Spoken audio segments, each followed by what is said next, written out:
What's up, guys, and welcome back to the Infamous Project. It is a hot summer day here in Texas, and I'm trying to fight turning on my AC because we've been in triple digits for a couple days now, and I don't think it's going to let up. So I'm trying to use what's left of my Dubai summer heat immunity, and so far so good. I'm a sweater. I'm sure some of you guys out there can relate, but you know what? I'll take the heat any day over a cold-ass winter. So if you look behind me here, you're going to notice, maybe you didn't notice, maybe you just thought it was another random white notch that I have, but this is actually the Twin Turbo Coyote notch. I drove it to my home shop here the other day from the commercial shop, and car ran really good. It does need some final tuning. It likes to go. Does it like to just kind of cruise along at, 15, 1800 RPM? Not so much. I think it's getting a little bit too much fuel, but easy enough to solve. The important thing is that the car ran, drove, stopped, stayed cool. That was a really, really important part because, as you guys would know, I needed to wedge a condenser up in the front, wedge between not only a massive intercooler, but the radiator when there's two turbos sitting right behind everything that we're trying to keep cool, in front of rather. And we're trying to keep this motor cool, and those turbos, well, that's not really going to help the situation. So my two 8-inch Spall fans that I got, you can't even see them. They're wedged in there. They did their job. So those are pushers. And then we got the one main sucker, and everything was good. And again, I want to reiterate, no cutouts in that lower part of the bumper. This is all wedged in there without hacking. Now, don't get me wrong, I had to do a little bit of clearance in here, and this light is only held in with one bolt, but I'd rather that than having a bunch of cutout stuff down in the bottom. Super sleeker look, super sleek looking, and most importantly, now this car has AC. Almost. Well, I was going through all these iterations of everything, and I had coolant lines disconnected and things moved around, and I was trying to see if the car would overheat, and it kept creeping up. I was trying to burp the cooling system, and one little trick, if you guys haven't seen this, drilling the top of the thermostat housing, a little bleed screw right here. There was a gentleman at the Lone Star Fox Fest with a Terminator swapped Fox, and he was having issues in the heat. They were trying to, I believe he had like a radiator cap somewhere up in here, and that was the highest point. They were trying to burp it out. I said, man, drill that, put a bleed screw in there, crack it open, and let it do its thing. So that has worked out really well, but while I was doing that, guess what? I heard hissing from the heater core.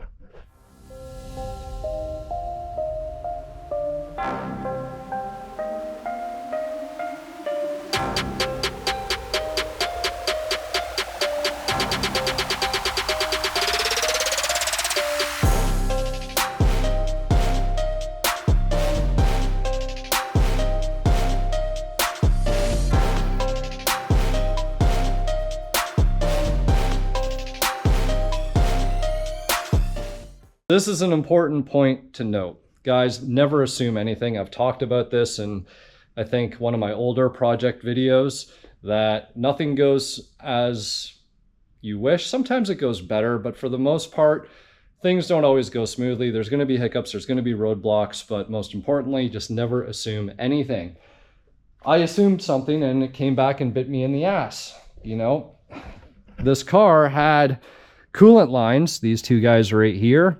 They were run right up against the firewall, and I said to myself, there's no way that someone went through all that work of putting the Coyote in the car and not changing the heater core. And I know this car came apart for paint and everything else. Well, guess what, guys? Nobody replaced the heater core, and it's a pinhole leak, and it's probably because the Coyote motor, maybe there's more pressure in the cooling system. These things run hot, right? Where we're used to 180, 190 degrees. These things run 200, 210. So a little bit different.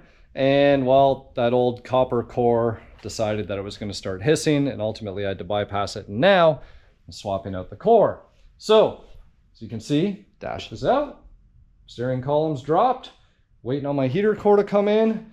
and we get that all wrapped up. So it sucks to have to take stuff apart, but guys, it happens. It's reality when you're building stuff. Don't ever think you're only going to do everything once and not have to rip something apart for a second, maybe even a third time. And speaking of a third time, I bet you this is the third time I've had this driver's side door panel off. You guys are probably wondering, well, what the hell? Well, what the hell is right? I did the window run channels, and for whatever reason, that driver's side window just didn't want to go up all the way. Guys, I spent at least an hour with all the adjustments. If you guys aren't aware of where the adjustments are, you know, I made sure that the window guide bushings were good, and then I was adjusting here. You can see the old, what is that, teal Calypso paint, whatever this door would have been originally. So you can see I've done a little bit of movement over here. There's a little bit on the bottom. Got everything as close as I could, and this window would not go all the way up. You guys are probably, maybe, again, if you're following the channel, if you're not, well, I'm going to explain my frustrations with some of the aftermarket parts that we get out there for our Fox bodies. One of them, door lock actuators. That was the second time why I had to take the door panels off, because the Daniel Carpenter ones failed. They're sticky. They, you know, you got to sit there and play with the switch, and then finally they kind of let up, and then if you let the car sit for any amount of time without using them, they are going to fail. So panels came off again. I put in Dorman door lock actuators. Guys, they work a million times better. I think they're like the same price. You can get them off Amazon. You can get them from O'Reilly's or AutoZone or whatever it might be. So door lock actuators was number 2. Number 3 was that window not going all the way up. And again, I don't know if, I think these are DCs, guys. I got them from LMR, and they are firm, and they were not letting the window go all the way up. We had myself and Caslo Customs had a podcast not too long ago, and we had a gentleman who accidentally put his window run channels in backwards. And he was saying, man, what the hell? These things fit like shit. And I'm like, yeah, they fit like shit. But then he sent me a picture, and I'm like, oh no, wait, man, like you legitimately got those in backwards. So he flipped them around, and he proceeded to tell us how amazing the Rock Auto Fairchild window run channels are. And if you feel these ones, like even see, let me take corner for corner here. Okay. So let me hold this one here like this. Okay. Right in the center, you can see this sag, which means this one is more flexible, right? See? So if you guys are wanting proper window run channels, Rock Auto. Get the Fairchild ones. I think the complete set's 37 or 47 bucks. I went on there, I bought like 8 sets. So I've got enough sets to do me for a while. Anybody else can now go in and buy their sets. And guess what? I jam that thing in there, window goes up perfectly, seals, and does everything that it should. So I'm super happy about that. Of course, now I got to take off the passenger side door panel and get the other side in there. And we'll get the dash back in and sort everything else out.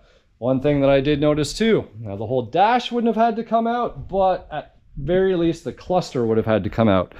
So I've actually got all the factory gauges working on the factory cluster with this swap. And you can see this guy, see this red connector here? Well, the wire had pulled out of the previous connector that was in there, and that's why the tack wasn't working. So get to at least fix that.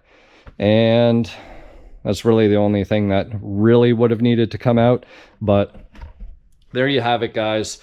I just wanted to share with you a little bit of that, because it can be really frustrating, because you're like, man, took all that time to put the dash in, and you know, being super careful because I re-dyed this whole interior, trying to make it look perfect. Now I got to pull it all apart again.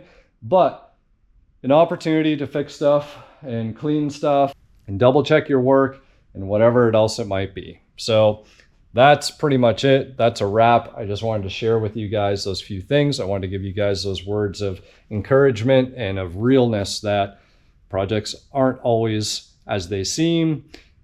No Foxbody is perfect. We see all of these beautiful, amazing builds that look phenomenal on camera. Don't get me wrong, super nice car. There's a lot of super nice cars in here. Is any one of these cars perfect? Absolutely not.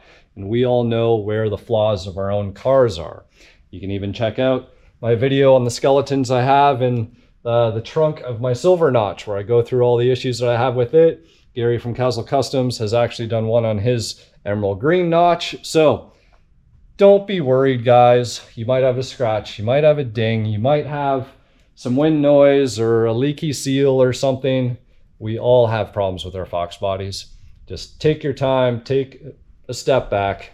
Don't assume anything. Assume the worst if you're going to assume, and go from there, and maybe you'll be pleasantly surprised. So with that said, thank you guys again so much for your support, for tuning in. Hopefully this video helped. If it did, be sure to like, subscribe, notify, join, give thanks, do any of those things that YouTube allows you to do below, or just whatever.